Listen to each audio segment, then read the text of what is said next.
እዚህ ጋር አይደለም የበሱት፣ እጁን እዚህ ጋር ነው የበሱት። ፊዚዮሎጂካሊ በጣም በሕክምና ነርቡን ምናምን የቆረጡት ባይዘው።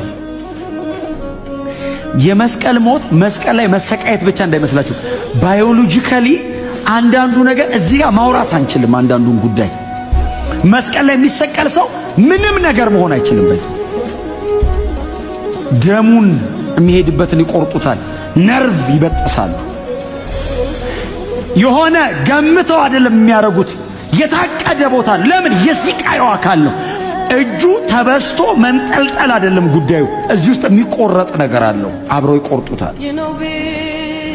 ያንን ሁሉ ስቃይ ኢየሱስ መስቀል ላይ ሲሰቃይ ዝም አለ። አልበቃ ብሏቸው ጎኑን በጦር ወጉት። ዮሐንስ ነበር አይደል እንደዚህ ብሎ